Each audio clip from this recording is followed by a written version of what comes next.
Sin City. Yeah, things ain't pretty in the big Sin City. Oh, yeah. I met Chris Minko, first of all, in Bangkok in 2011. Chris came to me about a book I'd written a couple of decades ago, Killing Smile, and wanted to know if he could use some lyrics. It's said that there is a Noir movement in Southeast Asia, and that would include photography, painting, prose, poetry, and on the music side, certainly Krom have contributed largely to raising the visibility of the Noir artists that live in Southeast Asia. White trash, hole in the wall, they're buying young girls just as they fall here in the heat of the night. There's a whole lot of badness, it's mango madness, it's monsoon sadness, so yeah. I've been on and off a professional musician in my life. Played classical music as a child, in with the Victorian Youth Orchestra as principal trumpeter when I was very young, through to playing jazz, founding member of the Bachelors from Prague, an Australian cult band in the 80s. I then came over to Cambodia. I left the arts industry and the music industry, more in disgust because music had been taken over by knob twiddlers who'd started to call themselves musicians, and worked in a disability area in Cambodia, meanwhile always playing my guitar and developing the Mekong Delta Blues sound. I've always tried to recreate in my guitar picking the sound of the Mekong River as it flows by. So if you hear Krom's sound, it basically is like a river, a river picking. What happened was in 2010, my wife and mother of my daughter passed away, and it tore me apart. I'll be quite honest, I'm still sort of recovering from that period. Grief is an amazing thing, and when she passed away, I swore on her grave in Bangkok that I would write a 14-track album for her, and that's when I started working on Krom's first album, Songs from Noir. Within that album, I needed some female vocals. So through the renowned Cambodian Living Arts program, I contacted them and they introduced me to SOPHEA. SOPHEA walked into the studio. I gave her the lines in one take. She did a stunning job.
ក្នុងសមាគមមួយដែលដឹកនាំដោយលោកគ្រូអ៊ីងស៊ីថុលដែលគាត់ជាអ្នកជំនាញប្រពៃណីដល់ល្បីនៅស្រុកខ្មែរហ្នឹងចាហើយគាត់បានបង្កើតជាសមាគមមួយទៅគាត់ទៅរើសក្មេងនៅសំណង់បដិញដែលគេនិយាយថាជាសំណង់អនាធិបតេយ្យហ្នឹងចាគាត់ទៅឃើញក្មេងណាបាញ់ឃ្លីបាញ់អីគប់វងគប់អីហ្នឹងគាត់សួរហើយចង់ហាត់សិល្បៈអត់អីអញ្ចឹងបងចាអញ្ចឹងពួកខ្ញុំដូចថាតស៊ូដើរកាត់កន្លែងហ្នឹងទាំងហាត់យប់ជួនកាលថ្ងៃខ្លះយើងហាត់ដល់យប់ដល់អីចឹងហើយកន្លែងដែលខ្ញុំហាត់ហ្នឹងវាអត់សូវមានសន្តិសុខល្អដែរអញ្ចឹងតែយើងព្យាយាមតស៊ូមែនតើដូចថាក្មេងៗមកតំវងនិយាយទៅថាតំវងអញ្ចឹងមកដើរទៅដើរមកដើម្បីមកហាត់ចារហូតដល់មកសប្តាហ៍ថ្ងៃបានយើងបានហាត់ធំធាត់ជោគជ័យទាំងអស់គ្នា ចា៎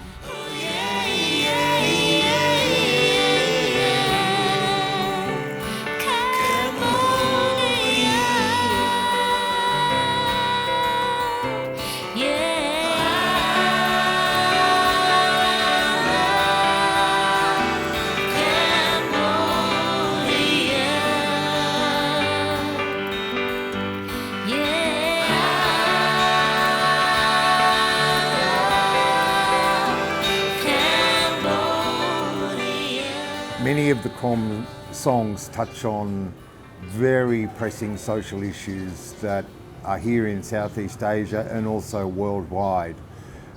One of the themes that we have touched on in a number of songs is the issue of human trafficking and sexual slavery.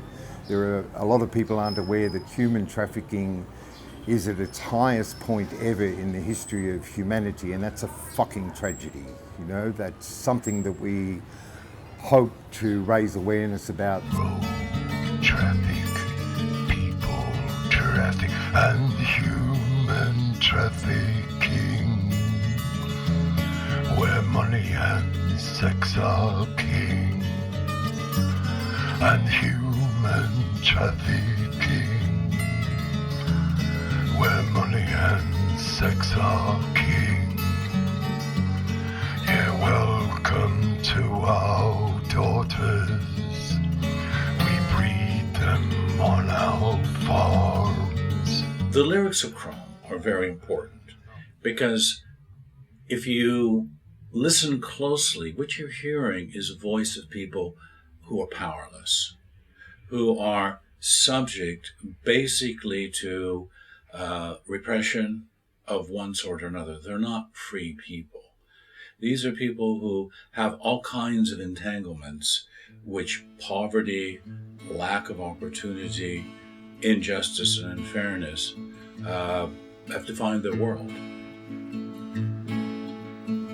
Oh yeah, good morning, little Susie, where'd you go wrong? So what we aim with Krom is to also send a social message or to raise awareness about the very negative underbelly that exists here in Southeast Asia. Songs that focus on the tragedy of young girls who are deliberately sold into a life of sexual slavery. Within 1 or 2 weeks they're made drug addicts so that they are dependent on the drug. They sell their body in order to raise funds, and usually by the time they're 30, they're either extremely sick or they're dead. You've been sliding on thin ice since you left those fields of rice to become a body soul with a diamond in your arm, a torn needle's charm. You're so young, yet so old. Oh yeah, good morning, little Susie, I'll sing you a sad song.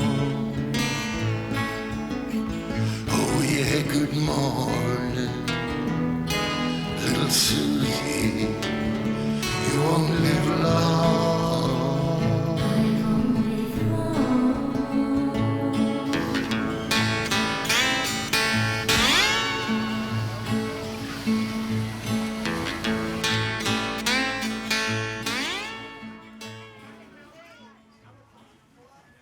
Look, a pony could you sell a pack or see when I got cotch playing around Jang. Hay, but talk about it, Yum Dung Tam, who had with it that Dialopa got chang, got ban and Yum Cho here, and got ha, got ban yet, I got ha, got chang away. Yum, squaw, pop look, the quad. Mula had a ta, quad, could you cone, casco, Jang, the sat as a pack, got eye, squaw, pop look, tom, the loom, the lane, Jang, got ha. Bởi sân thì nhóm trên trường châu sẽ lập bác hay năm mươi nhóm có mình tịch và so đài chấn và chỉ nhóm mình là nát cốt lọ chuột đong bông bé đong hăng không thong mà đã chân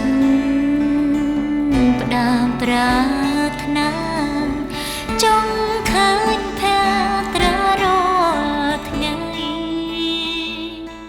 Krom then also includes SOPHEAK Chamrroeun, a star in her own right. Then we have my good old friend Jimmy B, who used to play with many bands in Melbourne in the 80s. And recently in the last year we've been joined by a young, very talented Cambodian, SOKLEAP. This is a collaboration, and that's part of the strength of Krom, is it's found a way to collaborate across language, cultural lines, to create a fusion of the best of both.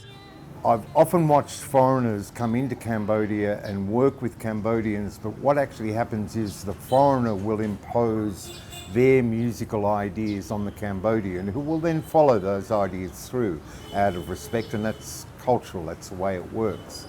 We don't do that with Krom. I have total confidence in the musical ability of SOPHEA to work off the melodies that I create on the guitar. So what I actually do is I go into the studio without SOPHEA and I'll lay down the core guitar to a Krom song. បើនិយាយពីប្រព័ន្ធការងារខ្ញុំជាមួយគាត់វិញស្រួលថាគាត់ថតបទចម្រៀងហើយគាត់ឲ្យយកមកឲ្យខ្ញុំហើយគាត់អត់ខ្វល់ទេគាត់ដឹងគាត់ដូចជឿជាក់លើខ្ញុំអញ្ចឹងហើយខ្ញុំថតច្រៀងអីចឹងទៅហើយគាត់អត់ដែរថាអូអត់ល្អអីចឹងគាត់ភាគច្រើនពេញចិត្តអាហ្នឹងចឹងហ្មង You don't want keyboard? I don't remember. Who? អត់ចាំ Just thinking, the guitar got quite a solid bass on this one. Let's try Mekong Delta Blues.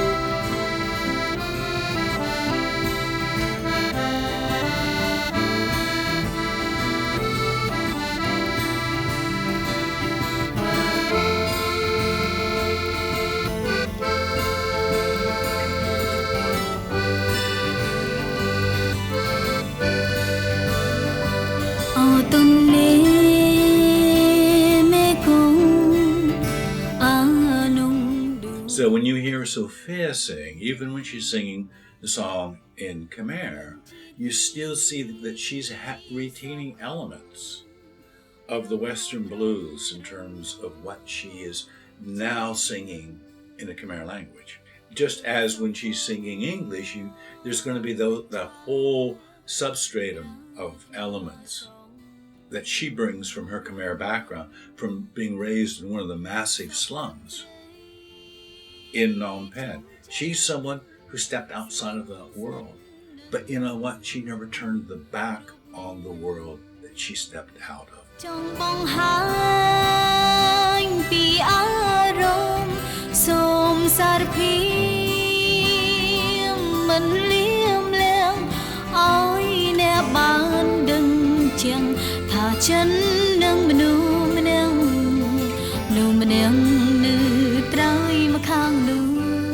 Cambodia is going through a beautiful cultural renaissance at the moment, and we're very proud and honoured to be a part of that process.